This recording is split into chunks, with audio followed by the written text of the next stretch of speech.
Hello, Outlast enthusiasts.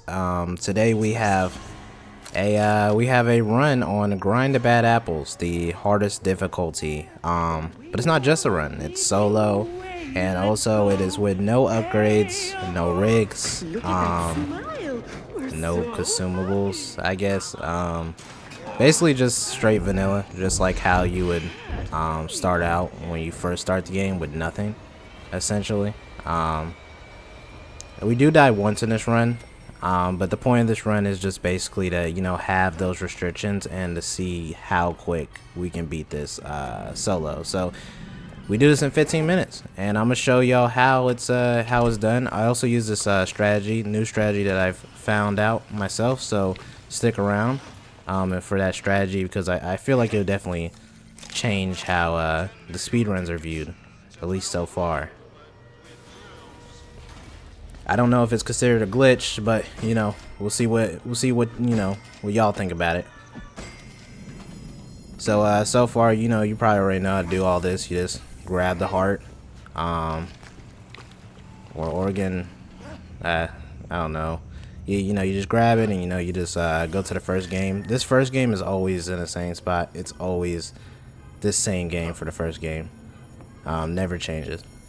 The second game is normally always like behind the first game, or like behind to the left, normally most of the time, but it could be in different spots. You just got to look on the map and it will tell you where.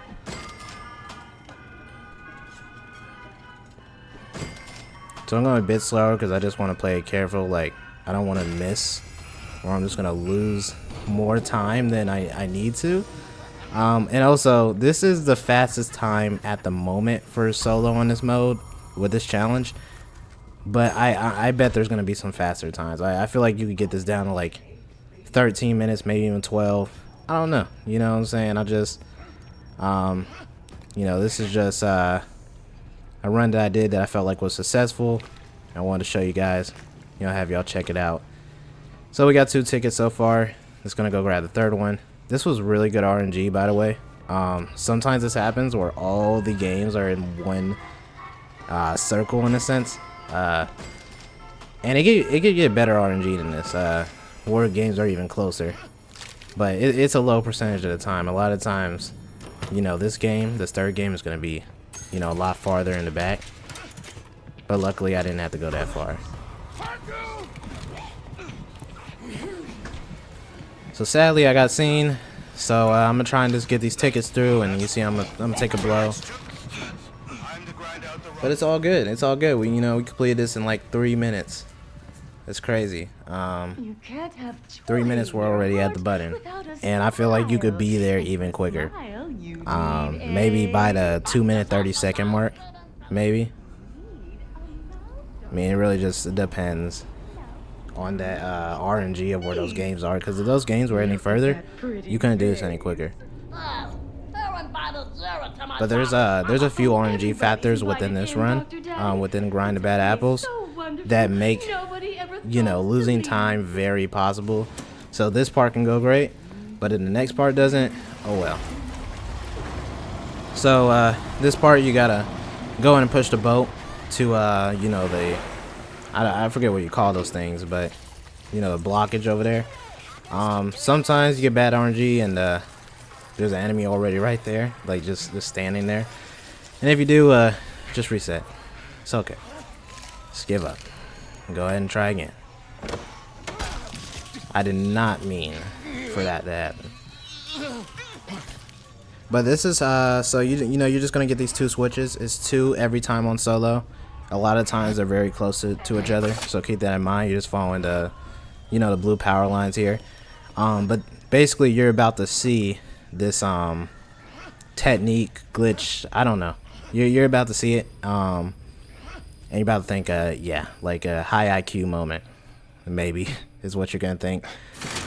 So basically, what I'm about to do is, when you push this, the enemies are always around, so you always gotta like run in circles.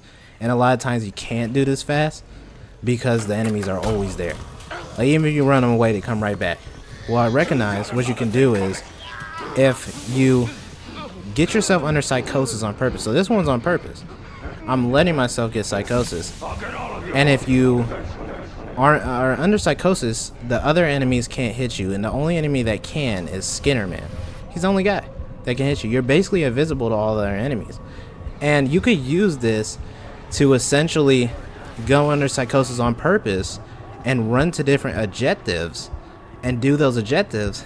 I have an example of me doing that, which I might show in another video, but run to different objectives without even being caught by the enemy and essentially do it in a quicker time than normal. But as you just saw, that was crazy. You know, I was able to push the whole entire thing while under psychosis. I don't know why it works, but if you're as long as you're pushing it, a lot of times it can't get you. But here's the one condition: you need to be running.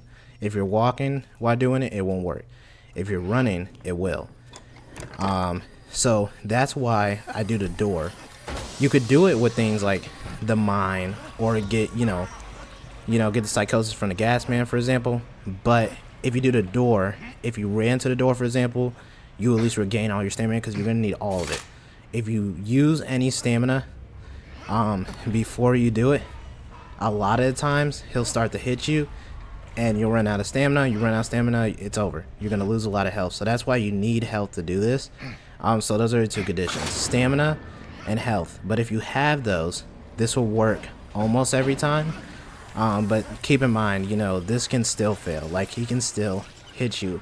I'm not 100% sure why it works, but at least I figured out like how to make it work most of the time. But yeah, I don't 100% know the conditions, but I recognize that if you just make sure you have the stamina and you do the door, then you should be good. You should be able to pull it off.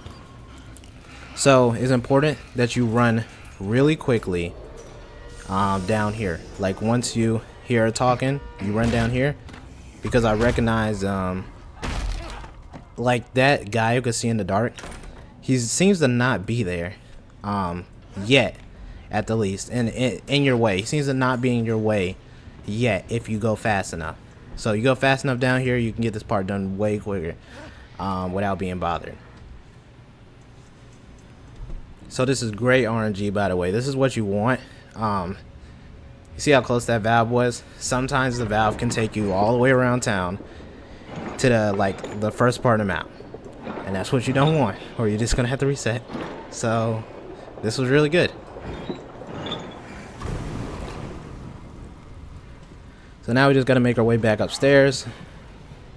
I'm still not 1000% familiar with the map. I don't know. I have a hard time getting familiar with these Outlast maps and with the Outlast Trials maps, and I have no idea why. But yeah, you just go up to the third floor. First valve is always on the first. Second one is always on the third. If you go up those stairs, you make a left, you'll be able to make it here. I don't open the gate, but just notice you can without her seeing you if you come in quick enough. Like, I thought it was a big deal, but it's really not. So I'm just gonna, hopping around the place so she doesn't hear me sprint or anything. And what you can also use as a great indicator when you're using the valve to see if any enemies are hurt, to know if you gotta hide, is that little indicator, like the white dot in the middle of the screen. Well, there's this indicator that pops up, and it looks like a sound indicator. It will be white if you're making a noise that the enemy can't hear, and it'll be red if you make make a noise that the enemy can hear. So great little tip if you didn't know about that one. And also, for those of you who also didn't know, to avoid those traps, you can just crouch while opening the door, or you can just open the door slowly. It's up to you. Whatever's more convenient for your situation, because sometimes crouching while opening the door sets off the trap and it makes a noise. So if they're right by you, you're going to want to open it a bit slower. So this was great RNG. The valve was very close. I didn't have to spend a lot of time following it. Saved a lot of time. So ideally, your biggest RNG parts are going to be the start, where you'll probably reset a lot, because if you get bad RNG there, you're screwed. There's also going to be this valve part, but these are the biggest random parts of the game. Sadly, I got seen, so this is like a whole waste of a whole minute here. So this is why I said that obviously you can get a faster run, but it can be kind of frustrating. There's, you know, if it doesn't go, you know, if you get that bad RNG to where you know, the valves are in the bad places and the games are in bad places, it could just cut your time no matter how skilled you are. That's why I like a challenge run. You know, I don't want to just do a plain speed run. You know, do a challenge run. It's a little oppressive, you know, and that's what I'm trying to do. You know, I'm trying to give y'all some impressive content. And, you know, expect this on the other maps too. You know, let me know in the description if there's any other maps that y'all want me to do. Like, any challenges, like literally any. You got a challenge for me? Trust me, I'll do it. Just tell me in the comment section below, I got it. Like, I'll put my all into it. But yeah, we're almost done here. Just gotta go up. Literally wasted a lot of time here. But I felt like I had to do it because the enemy saw me and there's enemies down here, and yeah, so now let's go up to the second. Now here's the thing, the big guy's gonna be up here, and he just literally just patrols around the boat, so you can never really push it. Sometimes you can. I've recognized like one time out of the many times I've done this that he wasn't there. I don't know where he was, but he wasn't there. I was able to push the whole boat off instant. So that's another RNG factor right there. Like, sometimes that can happen, and that could save you time as well. So now you see it didn't happen this time. So what we gotta do is we gotta bait him. So you know, let him aggro, let him get close, jump down here. Now normally you would just run here and then run up the stairs, but it's barricaded. I had forgot. So plan B, it's gonna run back up the other stairs.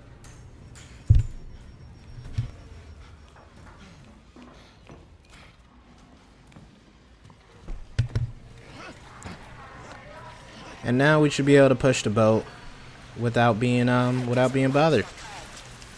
Easy peasy. Now for our last section. The last section is another RNG factor, but if it is pulled off correctly,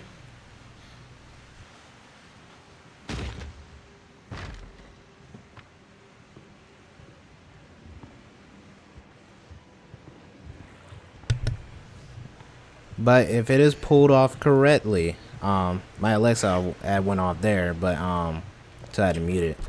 But if this part is pulled off correctly, essentially is going to be a big time save, a super big time save, because what you got to do is you got to push the boat for the last part into the grinder, and the Mother Gooseberry just chases you and patrols this boat the whole entire time. So you could essentially run in circles like 4 or 5 times, and it's horrible. So I had to figure something out, and that's when I started to more so figure out the psychosis strat. So I'm looking for a door, and I got bad luck.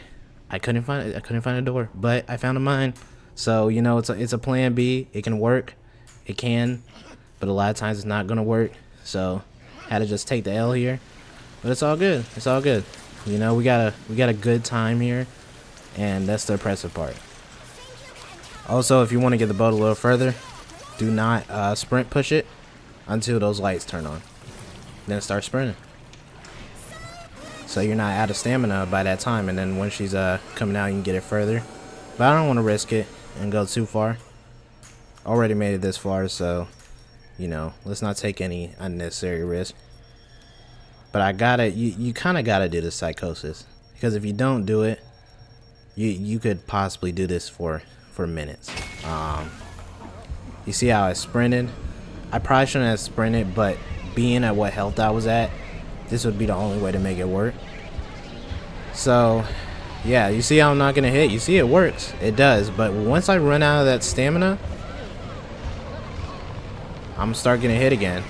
Boom. So if I had some HP, like maybe 1 more bar, for example, or 2 more bars, this would have been, it would have been a breeze. I definitely probably wouldn't have died. Yeah, 1 more bar, and chances are I wouldn't have died.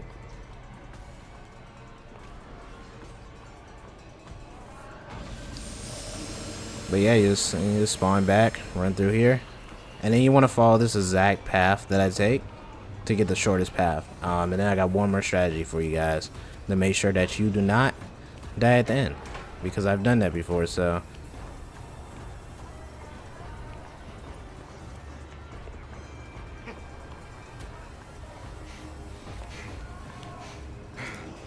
yep, open this right here.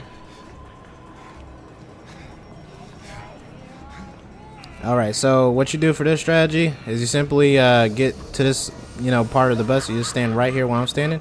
She comes out the left, go to the right. Comes out the right, go to the left. And if you do that, a lot of times she won't chase you, about like 75% of the time.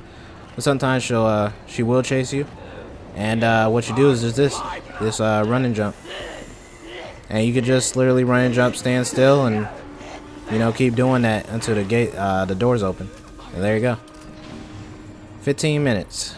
Like I said, if y'all liked it, make sure you like and subscribe, and I'll be doing more runs soon.